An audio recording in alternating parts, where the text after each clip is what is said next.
আসসালামু আলাইকুম, শুভেচ্ছা সহ আমন্ত্রণ চ্যানেল আই সংবাদে আপনাদের সাথে আছে আমি নবনীতা। বিস্তারিত সংবাদের শুরুতেই জানিয়ে দিচ্ছি ফ্রেশ আটা ময়দা সুজি সংবাদ শিরোনাম। নির্বাচনী প্রচার শুরু করতে সিলেট পৌঁছেছেন তারেক রহমান। রাতেই হযরত শাহজালালের মাজার জিয়ারত, আগামীকাল জনসভা। ত্রয়োদশ সংসদ নির্বাচনে প্রার্থীদের প্রতীক বরাদ্দ, প্রচার শুরু বৃহস্পতিবার। প্রার্থীদের নিরাপত্তায় সর্বোচ্চ সতর্কতায় আইনশৃঙ্খলা বাহিনী। 12 ফেব্রুয়ারি নির্বাচনে কোথাও গলদ না রাখতে প্রধান উপদেষ্টার নির্দেশ। লুট হওয়া অবৈধ অস্ত্র উদ্ধারে অভিযানে আইনশৃঙ্খলা বাহিনী।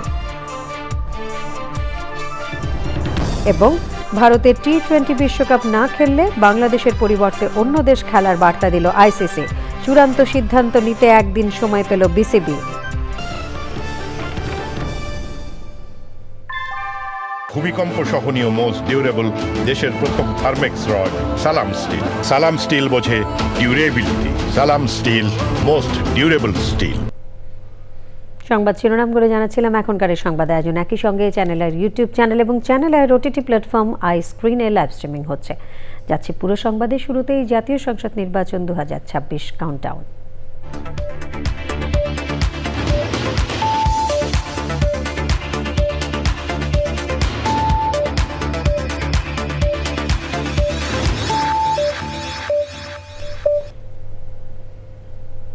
সিলেটে পৌঁছেছেন বিএনপি চেয়ারম্যান তারেক রহমান। রাতেই হযরত শাহজালাল রহমতুল্লাহি আলাইহির মাজার জিয়ারত করবেন তিনি। আগামীকাল বেলা 11:30টায় সিলেট আলিয়া মাদ্রাসা মাঠে নির্বাচনী সমাবেশে যোগ দেবেন তারেক রহমান।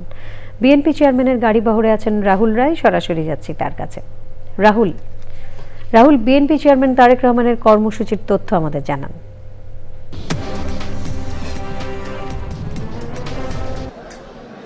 নবনীতা, আপনাকে ধন্যবাদ। আপনি যেটি বলছিলেন, বিএনপি চেয়ারম্যান তারেক রহমান এই সিলেটে দুটি পবিত্র মাজার জিয়ারত করে তার নির্বাচনী প্রচারণা শুরু করবেন। এরই মধ্যে তিনি সিলেটের যে শাহজালাল মাজার রয়েছেন সেখানে তিনি এসে পৌঁছেছেন। আজকে রাত 8:04 তিনি সিলেট ওসমানী আন্তর্জাতিক বিমানবন্দরে অবতরণ করেছেন এবং সেখান থেকে তার যে বাস রয়েছে সবার আগে বাংলাদেশ, সেই বাসে করে তিনি এই শাহজালাল মাজারে এসেছেন। তার সঙ্গে তার সহধর্মিনী ডাক্তার জুবাইদা রহমান, তার কন্যা ব্যারিস্টার জাইমা রহমান সহ দলের মহাসচিব মির্জা ফখরুল ইসলাম আলমগীর এবং তার যে ব্যক্তিগত সহকারী এবং রাজনৈতিক সচিব সহ বেশ কয়েকজন তার সঙ্গে রয়েছেন। এবং বিএনপির যারা স্থানীয় নেতা কর্মীরা রয়েছেন তারা তো বেশ কদিন ধরেই তারা প্রস্তুতি নিচ্ছিলেন যে বিএনপির চেয়ারম্যান তারেক রহমান এখানে আসবেন। কিছুক্ষণ আগেই তিনি এই শাহজালাল মাজারের এখানে এসেছেন এবং আমরা যতদূর জানতে পেরেছি যে তিনি এরই মধ্যে ভেতরে প্রবেশ করেছেন এবং এই শাহজালাল মাজার জিয়ারত করার পরে তার হযরত শাহ পরাণ মাজার জিয়ারত করার কথা রয়েছে এবং সেখান থেকে তার শ্বশুর বাড়ি অর্থাৎ ডাক্তার জুবাইদা রহমানের যে বাবার বাড়ি দক্ষিণ সুরমায়, সেখানেও তিনি যাবেন বলে আমাদেরকে জানানো হয়েছে। আমরা আজকে দুপুরে সেখানেও গিয়েছিলাম। সেখানে আমরা দেখেছি যে সেখানে বিশেষ আয়োজন করা হয়েছে, সেখানে রান্নাবান্না হচ্ছে এবং সেখানকার স্থানীয়রা অনেকটা মজা করেই বলছিলেন যে তিনি যেমন বিএনপির চেয়ারম্যান আবার আমাদের এলাকার জামাই, সে কারণে তাকে আমরা বিশেষভাবে তাকে স্বাগত জানাবো। এবং আমরা দেখছি যে গতকাল থেকে আমরা দেখছি যে এখানে কিন্তু একটি উৎসবের আমেজ রয়েছে। নেতাকর্মীরা ব্যাপক উৎসাহ উদ্দীপনা নিয়ে এখানে এসেছেন। যদি সিলেট বিমানবন্দরের কথা বলি, সেখানেও নেতাকর্মীরা ভিড় জমিয়েছেন এবং সেখান থেকে তিনি এই হযরত শাহজালাল মাজারে যে এসেছেন সেখানেও কিন্তু রাস্তার দুধারে নেতাকর্মীরা অবস্থান করছিলেন। আমরা এখন একদম চলে এসেছি যেই গাড়িটি করে তিনি এই হযরত শাহজালাল মাজারে এসেছেন, সেই গাড়িটি নিশ্চয়ই আপনারা দেখতে পাচ্ছেন। সেই লাল গাড়িটি, যেটিতে সবার আগে বাংলাদেশ লেখা রয়েছে, সেই গাড়িটি ধীরে ধীরে মাজারের দিকে এগুচ্ছে। তবে একদমই ধীরে গতিতে এগুচ্ছে কারণ গাড়িটির চারদিকে নেতাকর্মীরা অবস্থান করছেন। এবং নেতাকর্মীরা একদম বাসটি ঘিরে রেখেছেন এবং আমরা পেছনে দেখছি যে তার যে প্রোটোকলের গাড়ি, তার নিরাপত্তার দায়িত্বে রাখা গাড়িগুলো ঠিক তার পেছনে রয়েছে।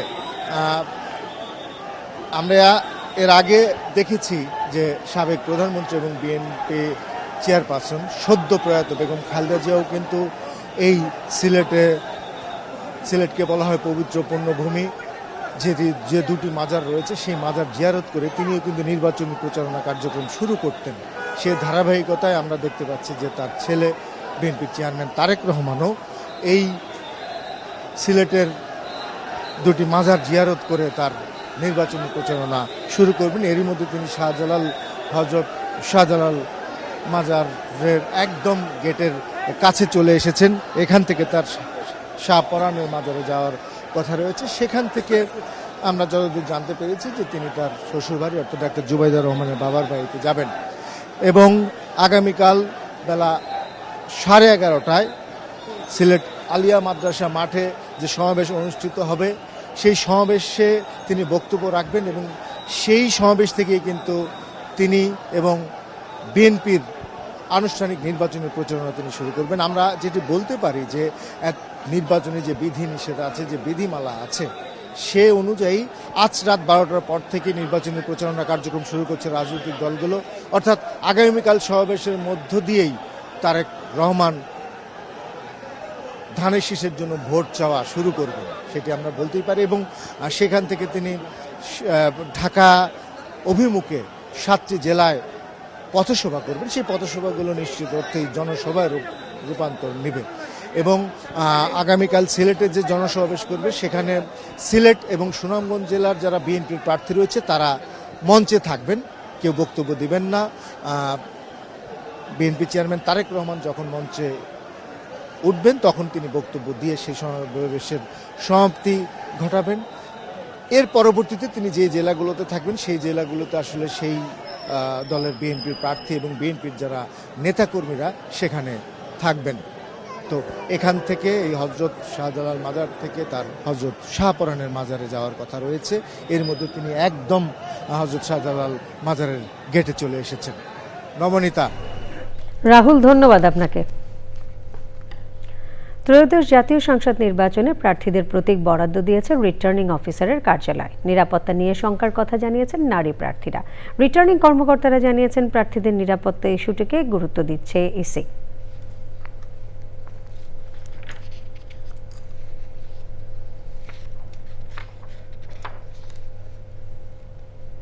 এবার নির্বাচনে সারা দেশে নিরাপত্তার দায়িত্বে থাকবে আইনশৃঙ্খলা রক্ষাকারী বাহিনীর 9 লাখ সদস্য। এত বেশি সদস্য এর আগে কোনো নির্বাচনে দায়িত্ব পালন করেনি। আইনশৃঙ্খলা সংক্রান্ত বৈঠকে সংশ্লিষ্টরা প্রধান উপদেষ্টাকে জানান, বিভিন্ন সময় লুট হওয়া অস্ত্রের বেশিরভাগই উদ্ধার করা হয়েছে। অবৈধ অস্ত্র উদ্ধারে অভিযান চলছে। প্রধান উপদেষ্টা বলেন, 12ই ফেব্রুয়ারির নির্বাচনে কোথাও কোনো গলদ রাখা যাবে না। মোস্তফা মল্লিক জানাচ্ছেন। ত্রয়োদশ জাতীয় সংসদ নির্বাচন ও জুলাই জাতীয় সনদ বাস্তবায়নের উপর গণভোট সামনে রেখে প্রধান উপদেষ্টার কার্যালয়ে সার্বিক আইনশৃঙ্খলা পরিস্থিতি নিয়ে উচ্চ পর্যায়ের বৈঠক। অন্তর্বর্তী সরকারের প্রধান উপদেষ্টা অধ্যাপক মোহাম্মদ ইউনূস বৈঠকে সভাপতিত্ব করেন। বৈঠকে কয়েকজন উপদেষ্টা, প্রধান উপদেষ্টার বিশেষ সহকারী, 3 বাহিনী সহ বিভিন্ন বাহিনী ও গোয়েন্দা সংস্থার প্রধানরা ছিলেন। এতে জানানো হয়, নিবন্ধিত 59টি রাজনৈতিক দলের মধ্যে এবারের নির্বাচনে 51টি অংশ নিচ্ছে। নির্বাচন পর্যবেক্ষণে আমন্ত্রণ জানানো হয়েছে 26টি দেশের প্রতিনিধিকে। বৈঠকের বিস্তারিত তুলে ধরতে নগরীর ফরেন সার্ভিস একাডেমিতে সংবাদ সম্মেলনে জানানো হয়, লুট হওয়া ও অবৈধ অস্ত্র উদ্ধারের অগ্রগতি নিয়ে বৈঠকে আলোচনা হয়েছে। স্টেশন থেকে লুটকৃত অস্ত্রের সংখ্যা ছিল 3619টি, আর সেনাবাহিনী কর্তৃক অদ্যাবধি উদ্ধার করা হয়েছে 2259টি। যা গোলাবারুদ ছিল তার অলরেডি 52% উদ্ধার করা হয়েছে। প্রেস সচিব বলেন, আইন শৃঙ্খলাকে সর্বোচ্চ গুরুত্ব দিচ্ছে সরকার। চিফ অ্যাডভাইজার প্রথমেই ভাষণ দেন, উনি বলেছেন যে এই ইলেকশনটা যাতে নিখুঁতভাবে হয়, এটা যাতে আমরা গর্বের সাথে বলতে পারি যে খুব ভালো একটা ইলেকশন হয়েছে। আর সব উনি বলেছেন যে ইলেকশন কমিশনকে এই ইলেকশনের বিষয়ে যত ধরনের সহযোগিতা লাগে এটা গভর্নমেন্ট থেকে পুরোপুরি সহযোগিতা দেওয়া হবে। এই প্রথমবারের মতো 1 লক্ষ সেনাবাহিনীর মেম্বার থাকবেন। বাংলাদেশ নৌবাহিনীর 5,000-এর উপরে থাকবেন, বাংলাদেশ বিমান বাহিনীর 3,730 জনের উপরে থাকবেন, আর বাংলাদেশ পুলিশের থাকবেন প্রায় 1.5 লক্ষ, বাংলাদেশ আনসার গ্রাম প্রতিরক্ষা বাহিনীর 5,76,000, আর বর্ডার গার্ডের থাকবেন প্রায় 38,000। প্রথম ড্রোন থাকবে, ড্রোন প্রায় 500টার মতো ড্রোন ডিপ্লয় করা হচ্ছে। সংবাদ সম্মেলনে জানানো হয়, প্রার্থীদের নির্বাচনী প্রচার চালানোর সময় বুধবার মধ্যরাত থেকে 10 ফেব্রুয়ারি ভোর 7:30 পর্যন্ত। Mostafa Mallik, Channel I, Dhaka. Engineer সাহেব, বাড়ি ডিজাইন তো হলো, কিন্তু কোন রড দিয়ে বাড়ি বানাবো? অবশ্যই আকিজ ইস্পাত, কারণ ভালো মানের 500W রডের yield strength 500 MPa, tensile strength 625 MPa, আর সর্বোচ্চ গুণগত মানের আকিজ ইস্পাতের টেনসাইল স্ট্রেংথ 700 MPa, অর্থাৎ ভালো মানের রডের থেকেও 12% বেশি। বুঝেছি। এখনই অর্ডার করছি অধিক শক্তিশালী আকিজ ইস্পাত। আকিজ ইস্পাত, কমিটেড টু কোয়ালিটি। টি-20 বিশ্বকাপ খেলতে ভারতে না যাওয়ার সিদ্ধান্তে অনড় অবস্থানে থেকে আইসিসির সঙ্গে ভার্চুয়ালি বৈঠক করেছে বিসিবি। নিরাপত্তা শঙ্কায় বিসিবি ভারতে দল না পাঠানোর সিদ্ধান্ত জানিয়ে দেওয়ার পর আজ সবাই ভোটাভুটিতে হেরে যায় বাংলাদেশ। মিরপুরের হোম অফ ক্রিকেট থেকে আরও জানাচ্ছেন নাদিল আহমেদ শান। বাংলাদেশ আগে কিন্তু সিদ্ধান্ত নিয়েছিল টি-20 বিশ্বকাপ খেলতে বাংলাদেশ ভারতে যাবে না নিরাপত্তা ইস্যুর কারণে, এবং বাংলাদেশের সরকারের পক্ষ থেকেও এই সিদ্ধান্তটা জানানো হয়েছিল যে ভারতে বাংলাদেশের বিশ্বকাপ খেলার পরিস্থিতি নেই রাজনৈতিক বিভিন্ন ইস্যুর কারণে। সেই বিষয়টি নিয়ে আইসিসি যে সভাটা হয়েছিল এবং সেই সভায় যে সিদ্ধান্তটা আসে, ভার্চুয়াল একটা সভা হয়েছিল, সেই সভায় আসলে বলা হয়েছে টি-20 বিশ্বকাপ খেলতে বাংলাদেশ যদি ভারতে না আসে সেক্ষেত্রে বিকল্প দল খোঁজা হবে কিনা তার উপর একটা ভোটাভুটি হয়েছে, এবং সেটা বাংলাদেশের বিপক্ষে গিয়েছে। এবং বাংলাদেশ যেহেতু আগেই জানিয়েছে নিরাপত্তা ইস্যুতে বাংলাদেশ ভারতে খেলতে যাবে না, এবং এটা এখন আজকের পর থেকে অনেকটা স্পষ্ট হয়ে গেছে। এবং অন্যদিকে আইসিসির পক্ষ থেকে আবার বাংলাদেশকে একটা ভালো প্রস্তাবও দেওয়া হয়েছে, একদিনের সময় বেঁধে দেওয়া হয়েছে সেই সিদ্ধান্তটা নেওয়ার জন্য যে তোমরা ভারতে আসবা কিনা।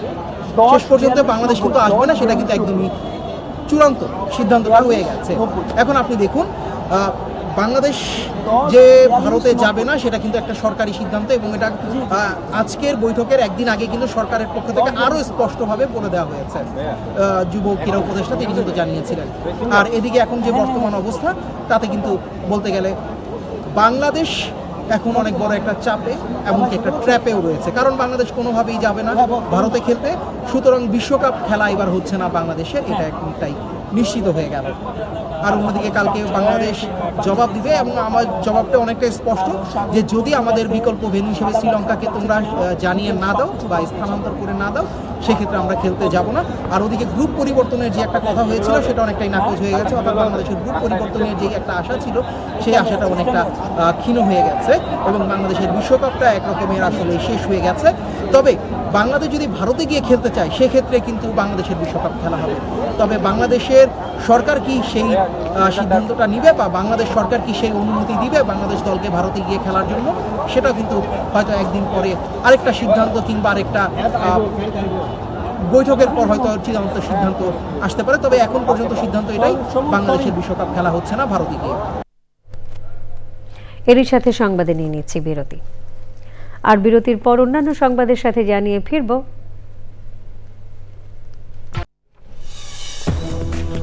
বিরতির পর আমন্ত্রণ আরও একবার।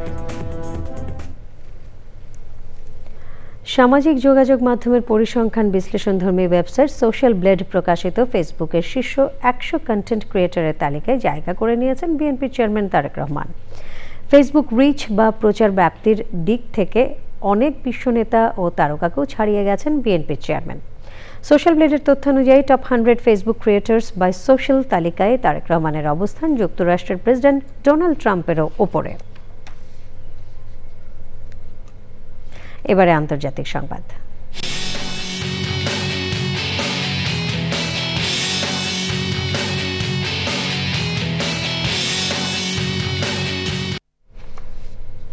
সুইজারল্যান্ডের দাভোসে ওয়ার্ল্ড ইকোনমিক ফোরামের বার্ষিক সম্মেলনে ভাষণ দিয়েছেন মার্কিন প্রেসিডেন্ট ডোনাল্ড ট্রাম্প।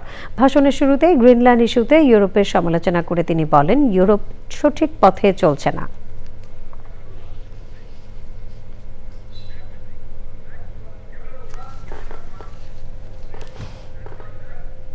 সংবাদে আবারও নিয়ে নিচ্ছে বিরতি। আর বিরতির পর খেলার খবর। এবারে খেলার খবর। সংবাদের শেষ ভাগে আমরা সব শেষে ফ্রেশ আটা, ময়দা, সুজি সংবাদ শিরোনামগুলো জানিয়ে দিচ্ছি আরও একবার। নির্বাচনী প্রচার শুরু করতে সিলেট পৌঁছেছেন তারেক রহমান। রাতেই হযরত শাহজালালের মাজার জিয়ারত, আগামীকাল জনসভা। ত্রয়োদশ সংসদ নির্বাচনে প্রার্থীদের প্রতীক বরাদ্দ, প্রচার শুরু বৃহস্পতিবার। প্রার্থীদের নিরাপত্তায় সর্বোচ্চ সতর্কতায় আইনশৃঙ্খলা বাহিনী। 12 ফেব্রুয়ারির নির্বাচনে কোনো গলদ না রাখতে প্রধান উপদেষ্টার নির্দেশ। লুট হওয়া অবৈধ অস্ত্র উদ্ধার অভিযানে আইনশৃঙ্খলা বাহিনী। এবং ভারতে টি-20 বিশ্বকাপ না খেললে বাংলাদেশের পরিবর্তে অন্য দেশ খেলার বার্তা দিল আইসিসি। চূড়ান্ত সিদ্ধান্ত নিতে একদিন সময় পেল বিসিবি।